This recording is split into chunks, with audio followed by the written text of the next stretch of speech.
भांडान बिनती बारगेल आरे हटिंग बन अंजम तोरा लेगे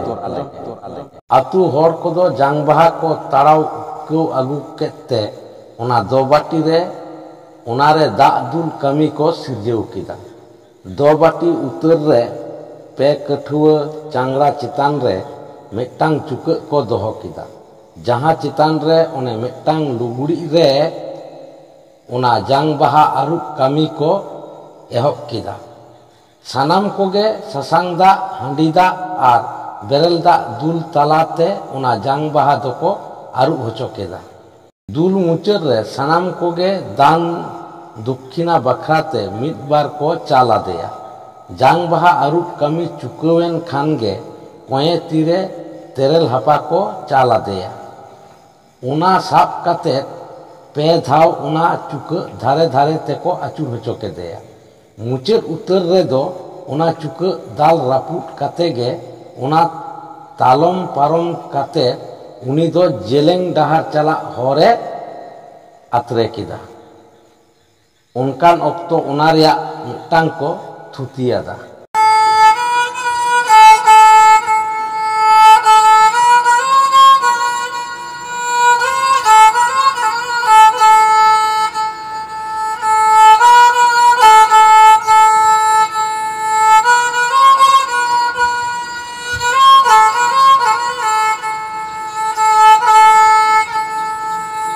Mete babu inyani dire, tijo babu orang idina, tehele kupi goya dhakare goya gongo jeme, tehele kupi goya करे गोया गोगो जमे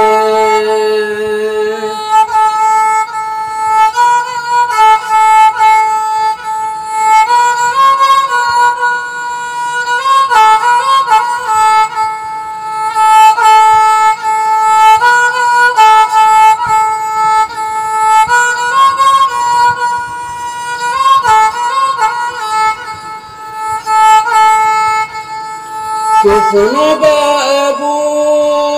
आगन रे दो पूरी बोलो मैंने ते पैदाओ लो ये में कला नयरे उन्मुखाते जान बहादो बोलेगी दी में कला नयरे जागा बहादो बोलेगी दी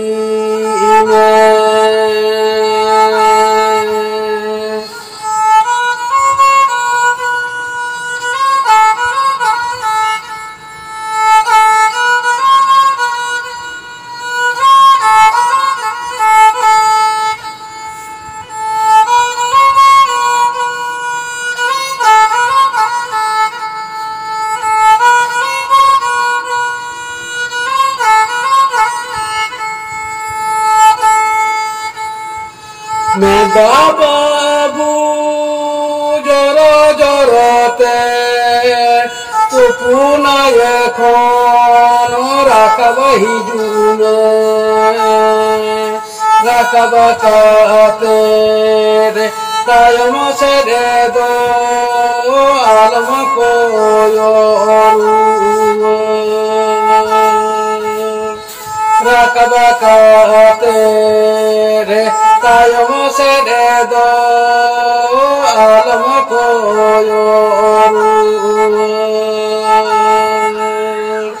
रकब काते रे तायम से दे दो आलम को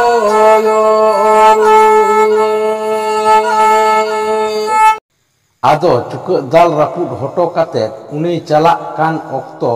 सानाम कोगे पेधाव हरिबोल को मेन किदा अगुवन ठेन उनी हर सेटर हटो काय लगित ते ᱟᱛᱩᱨᱮᱱ ᱵᱟᱨᱭᱟ ᱦᱚᱲ ᱠᱚ ᱥᱟᱶ ᱟᱫᱮᱭᱟ᱾ ᱩᱱᱠᱤᱱ ᱫᱚᱠᱚ ᱧᱩᱛᱩᱢ ᱠᱮᱫ ᱠᱤᱱᱟᱹ ᱫᱷᱟᱸᱜᱚᱲᱤᱭᱟᱹ᱾ ᱱᱟᱯᱟᱭ ᱛᱤ ᱱᱟᱯᱟᱭ ᱡᱟᱸᱜᱟ ᱛᱮ ᱟᱹᱜᱩᱣᱟᱹᱱ ᱴᱷᱮᱱ ᱩᱱᱤ ᱥᱮᱴᱮᱨ ᱦᱚᱴᱚ ᱠᱟᱭ ᱜᱮ ᱩᱱᱠᱤᱱᱟᱜ ᱠᱟᱹᱢᱤ ᱫᱚ᱾ ᱩᱱᱠᱤᱱ ᱦᱚᱸ ᱩᱱᱤ ᱱᱟᱹᱭ ᱛᱮᱭ ᱪᱟᱞᱟᱜ ᱠᱟᱱ ᱦᱚᱲ ᱫᱚ ᱟᱹᱜᱩᱣᱟᱹᱱ ᱴᱷᱮᱱ ᱥᱮᱴᱮᱨ ᱦᱚᱴᱚ ᱠᱟᱛᱮᱫ ᱟᱫᱚ ᱚᱲᱟᱜ ᱛᱮᱠᱤᱱ ᱨᱩᱣᱟᱹᱲ ᱦᱮᱡ ᱮᱱᱟ᱾ ᱟᱹᱜᱩᱣᱟᱹᱱ ᱩᱱᱤ ᱡᱟᱝ ᱵᱟᱦᱟᱭ ᱤᱫᱤᱭᱮᱫ ᱠᱟᱱ ᱢᱮᱱᱮᱫ ᱩᱱᱤ ᱜᱩᱨ ᱟᱠᱟᱱᱮ ᱦᱚᱲᱤᱡ ᱦᱚᱯᱚᱱ ᱛᱮᱫ ᱫᱚ ᱚᱱᱮ ᱜᱷᱟᱴ ᱯᱟᱨᱜᱟᱱᱟ ᱴᱷᱮᱱᱮ ᱥᱮᱴᱮᱨᱮᱱᱟ᱾ ᱡᱟᱝ ᱵᱟᱦᱟ ᱱᱟᱹᱭᱛᱮ ᱚᱠᱟ ᱞᱮᱠᱟ ᱱᱮᱭᱟᱢ ᱱᱮᱢᱟᱪᱟᱨ ᱛᱟᱞᱟᱛᱮ ᱤᱫᱤ ᱦᱩᱭᱩᱜᱼᱟ ᱚᱱᱟ ᱦᱚᱸ उनको लिटा गुरु रेन चेला उनकुगे उनी लिटा गोसाये बतलावात को ताहें कथा दो खेरवाल को तलारे उन रे को लई पसनाव लेदा नियम तेद दो नॉ नोंका जांग बहा दो मिट्टांग ससांग ते गबाव लुगड़ी रे को घेट उड़ीजा जहां इदीदा उनी दो उमेर ते आज खन सेड़ा को दो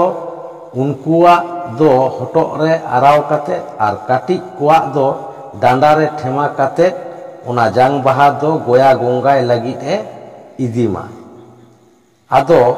जहां लयोगो कान ताहे उनी नई ते चलावाकान दो नई घाट रे सेटेर काते गे उनी दो घाट किरिंग बखराते घाट पारगानावा तीरे काउडी चाल किदा उना तायम घाट पारगानावा उदुग दिशते जांग बहा अतुई कमी चिकर लगित ए जोड़ावेना लापित हों बहो उबे आर्गो गिडी किदा दा घाट रे आर्गोयनाय पे धाव दा रे डुबुजो खने रकाब एन खानगे हरि बोले मेन किदा उना डुबुजो ऑक्तो रेगे जांग बहा दोय बोहेल किदा घाट दा रे नई बालीते पिया पिंढे बिनाव किदा पिया पिंढे रेगे सारजम डरे बिट किदा गोज आकान सोज आकाना पिंढे रे सोलंग साकोमे दोहो किदा पिया पिंढे रेगे ओड़ा खन को भेजावादे ताहेत उना चेडे पिठे सावते गुड़ ताबेन मिठाई कोय सामांग किदा उना को सत काते आदो बोंगा ए दुरुबिना पोइलो उतर दो मारांग बुरु बखराते ठाड़ोवाकान पिंढे रे उनाय बोंगाय एहोबिना जोहार गोसाय मारांग बुरु मा एनखान नॉय जांग बहा अतु गिडी नुतुमते एमाम कान चालाम कान बाड़े सुखते सावारते आतांका तेलाका गोसाय नाय बाड़े नापाय बाड़े गोसाय मा गोसाय तेहिंग दो नुई गोज आकान सोज आकानी नुया जांग बहिं गोया गोंगा किदा ओना नुतुम तिंग उमेन नारकायन गोसाय आम हो बाड़े फरचा नारका फरचा को में मा गोसाय तेहिंग खन दो आमगे नुई दो और सावहा तिय सावहा काय में गोसाय नाय बाड़े नापाय बाड़े गोसाय उना हुएन खानगे उनको पुरुधुल को बखराते ठाड़ोवाकान उना ढीप रे आदो बोंगाय एहोब किदा उन ऑक्तो रिना बाखेड़ दो नोंका जोहार गोसाय आगिल पुरुधुल को मा एनखान नॉय जांग बहा अतु गिडी नुतुमते एमा पेकान चाला पेकान सुखते सावाते आतांका तेलाका गोसाय नाय बाड़े नापाय बाड़े गोसाय मा गोसाय तेहिंग दो नुई गोज आकान सोज आकानी नुया जांग बहिं गोया गोंगा किदा ओना नुतुमते मा आदुन उमेना नारकायना मा आपे हो फरचा नारका फरचा को पे बाड़े मा गोसाय तेहिंग खन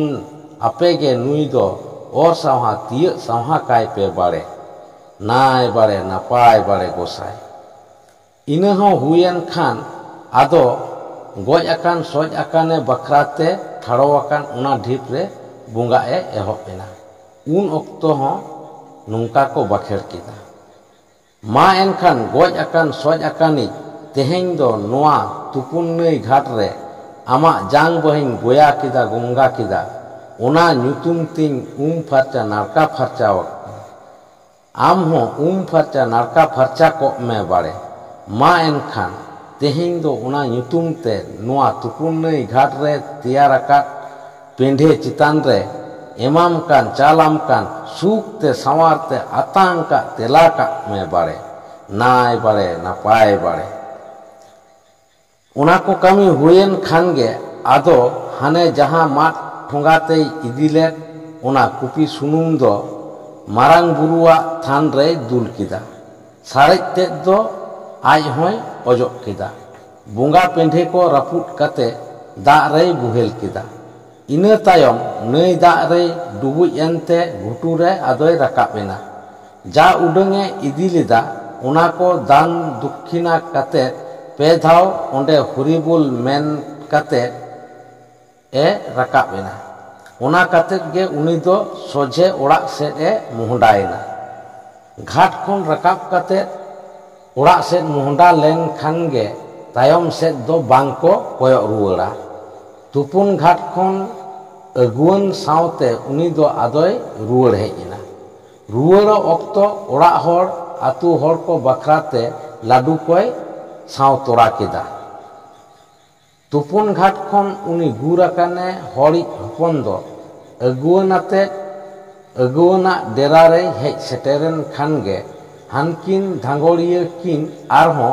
उनी दो ओड़ाते आगु सेटर लगिते उनी अगुवन ठेन किन सेटेरना ओंडे खन उनी नईते चलावलेन होड़ दो उनकिन नातेत गे आदो आतु ओड़ाते सेटेरना आतु रेना समते बोलो रुवाड़ो ऑक्तो सनाम कोते गे पे धाव हरिबोल को मेन किदा ओड़ा छटकाय सेटेरन खान गे आतुरेन तिरले होड़ कोते जांगा को आरुप केदेया उन ऑक्तो गे आगु तोराले उना लाडू को दो सनाम को गे आदोय हाटियात कोआ इना हुएन खान ओड़ा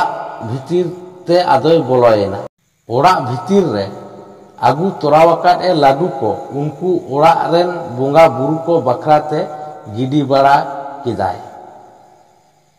जतन को उहर काते ओद जापा ए गोट किदा जांग बाहा आतु कमी दो एंडे खान गे आदो चिकड़िना जेलेंग डहार कमी चिकड़ेन खान गे भाडान कमी रे साबो लगी ते दिन को ठारो किदा।